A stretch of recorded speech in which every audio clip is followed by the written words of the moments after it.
lot of you are eagerly anticipating the announcement of the MX1 Clot results for the ballot. But before that, I just want to let you know about what today is about. We started just earlier this month something called Ellie Initiatives. We wanted to highlight a lot of the product and sneakers which use recyclable or sustainable materials, and on our website we put up a collection to showcase that. And MX Day, or MX Week as I like to call it, we're doing this donation drive for people to donate their used or slightly used shoes, and it goes to an organization called Souls for Souls. And just along with that, as I say, hey, we're very new to this whole journey on sustainability, and I am so honored to have two amazing individuals with me today who live and preach whatever I've just talked about, and I'm just so honored to introduce them today. First, Jasmine Tuan and Chow. Thank you so much for taking part today. Thank you for having us. Yeah. Before anything, I would love to find out what was your journey to reach where you are, what you do today, and maybe it'd be great to start with you, Jasmine. Okay, so hi everyone, my name is Jasmine Tuan, and I'm a zero-waste advocate and activist behind smileslikegreenspirit.com. So what happened, I was this crazy shopaholic before, and I used to also have my own retail store. And it's not helping because I started shopping in my own shop. Long story short, I had a near-death experience because I have such an amazing party life, and that didn't help. I want to hear about that. Yes, so I was saved, and I realized, hey, is life all about, just consumption? Mm-hmm. And am I supposed to die as a consumer, or is there more to it? And is life about working hard and spending hard, buying stuff that I don't even use? It's just sitting in my wardrobe. So it also helped when my shop closed. I have all the time to think about all that. Yeah, so that was my revelation, and I wanted change. I desired change, and I have a job opportunity in Malaysia. That's when I moved, live and work, downsize my life. And it didn't stop there. I started shopping again because the ringgit is so exciting, right? 1 is to 3. So what happened is when I met Zero Waste Malaysia NGO, that is really a turning point because they introduced me to the world of ours. What I know was recycling all my life. I've been recycling, thinking this is how we close the loop, but we're far from it because there's always refuse, reduce, reuse, recycle, and then rot or compose the rest. So this 5R really helped me in my journey, and I apply it in my life from 2018. And this is when I'm start popping every R that I go, I started popping, oh my God, this is so fun because I'm a creative person, right? So I started using all these R's in my life and trying to find creative alternative to how I can reduce waste by applying all these R's. So it's been great. It's been light and freeing. I'm still learning, like you. First step is always the best step. But once you go on this journey, you never turn back because it's just so awesome. So it becomes almost like part of your culture and the way you live already. Yeah, I have to walk my talk, right? But I still make mistakes. Occasionally, I still have the straw coming into my cup, Then what can I do? I would just add a bit of kindness to myself, but don't get too comfortable because once you're comfortable, you forgive yourself. The next thing you know, you have 10 straws sitting in your plate, So you just have to be more mindful. And it's a conscious journey, like you say, but we have to start being conscious. Otherwise, the mindlessness and also the convenience is costing our planet. On to you. Wow. Yeah. I mean, I think I still have a lot to learn from you. No, we're all learning. Yeah, I just got to learn about this 5Rs too, which is very inspirational. I should talk to you more.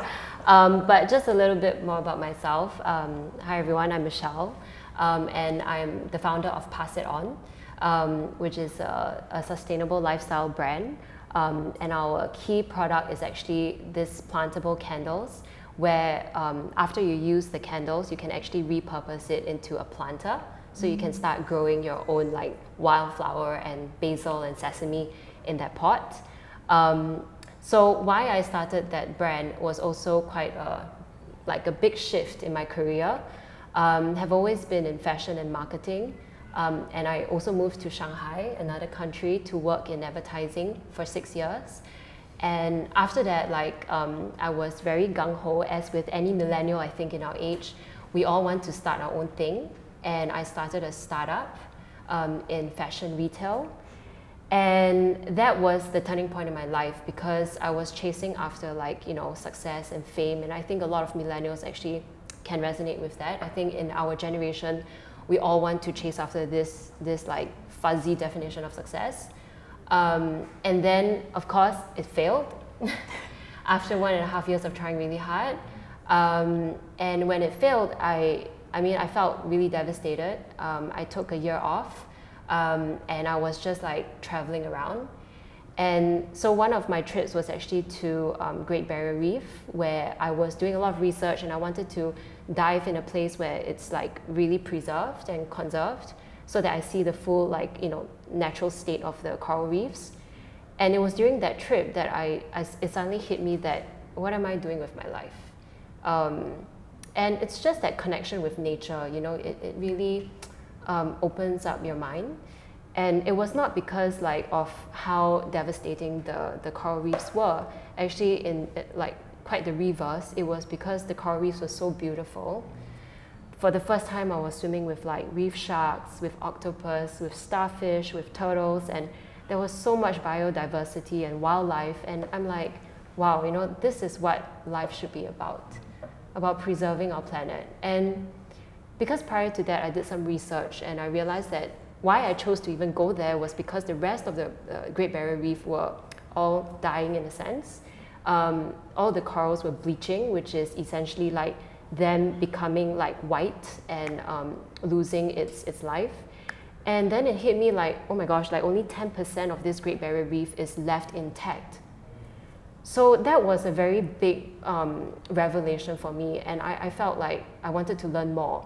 I didn't really had that idea to be an activist or like to even make a big impact, but I just wanted to learn more. And when I read up more and more about climate change, then I realized like, shit, you know, we're really in deep shit. This shit is real. Yeah, the shit is real. So then the more you read, the more you educate yourself, then you realize, hey, you know what, even though I'm just one single person, but I think I can do a little something to play a part. So that was when I kind of tout myself as a creative too, although I'm not very creative, but that was when I came up with the product with the sole purpose to contribute to a reforestation NGO. So part of our proceeds actually go into planting trees. Yeah, so yeah, reforestation is also my thing. What does sustainable fashion mean to you? Today, actually, I learned in Malaysia that there's no such thing called sustainable fashion. Because fashion is indeed the most polluting, right? One of the most polluting. And fast fashion didn't help. It just speed up the whole polluting process. So what does sustainable fashion mean? I think it's really aligned with the UN Sustainable Development Goal, which is about responsible consumption and responsible production. So we just maybe be a mindful consumer, just consume what we need. I know it's very hard because we're all tempted with like options and choices on a daily basis, but a good product can last forever. I still have my very first pair of Levi's jeans still today, and I'm still wearing it, you know? Yeah. So it's really how we loved our clothes and love clothes last, which is the hashtag of fashion revolution. The question I want to ask, right, how receptive were consumers? What do you think, you know, consumers' threshold is? Consumers still want to buy and own something, but it's better to buy second-hand first than to buy new, because new means you take resources from the planet to make something new. So you're just really just causing more stress to the environment. So if I'm still a consumer but I buy second-hand, it's stuff that is already exists. So I'm just kind of circulating it. Okay. But now I found an even more better option. Swap. Share, swap. Swapping is amazing. I learned this in Malaysia too. I really give my life-changing credit to my neighbor, Malaysia. I love you, Malaysia. So yes, swap. I learned about swap in Malaysia. I went to 2 swap events, and it's just so awesome because in 2018, when I applied this 5 Rs in my life, I also decided to stop buying new altogether. It's a big challenge for a shopaholic like me. But I need to switch off the tap, because my tap, my water is overflowing, right? That's my wardrobe. It's like, you know, the ringgit is just not helping. So then I need to close off the tap. And I decided to just stop shopping altogether. And I'm just stuck with my same old wardrobe. I try to be creative, but I'm still stuck with the same old wardrobe. So be realistic, right? Then someone brought me to a swap event, and I'm like, this is so awesome. Take all my old clothes now, give me new clothes. Okay, but it's not new. Some are new, some are online shopping that doesn't fit right, so they recirculate it. Sure. Instead of just throwing it away or donate to charity, might not even like certain clothes that we are wearing, or it's not practical for some of them. So swapping is just so awesome. And I came back to Singapore, and I realized that, hey, I want to spread some of that love to my people, my sister here. Okay, I'm going to ask the next question, Michelle. I mean, you practically build a brand that's eco-friendly, like products, that eco-friendly, and also along with that, it's all your messaging or the things you want to do good, which I think is fantastic, right? But is there things maybe somebody similar to you, hey, I want to start up a brand, or I want to create these products? Any advice to them for like somebody just want to start out something? Yeah, I mean, I'll share a little bit more about the product development part, because so just now I stopped that, okay, I have my brand, right? But actually, there is really not one word to encapsulate that process. That's what I'm trying to say, because like even by realizing, that we can do something for the planet Earth, it wasn't like an overnight thing that I just suddenly realized, because I'm a total consumer. I also was from fashion marketing, and like you are bought into this capitalistic world, but like that gradual like understanding and educating yourself, you will along the way find something that really resonates with you. And that is, if I were to choose one word, it would be just be authentic with yourself.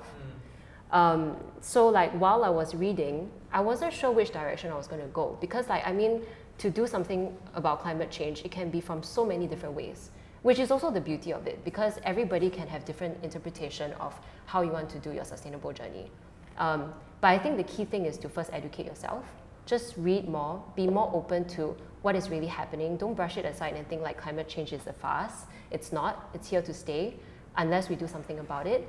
And so like when I started reading about all these things, then I realized that what really attracted me was, how do I get rid of all these carbon dioxide in the world? Because where I zero in was, there's too much carbon like emissions in our planet, and fashion being the second biggest culprit for carbon emissions, which really hit me because I was in fashion previously.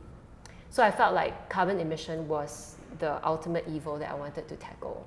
And that was when I started reading up about reforestation, how it's the most cost-effective way to actually get rid of the carbon dioxide in the world.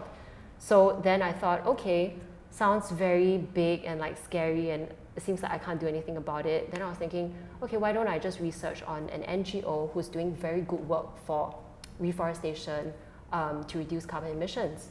So when I read up more about that, then I was like, okay, hey, like, why don't I do a fundraiser and see how much I can raise and contribute to reducing this CO2.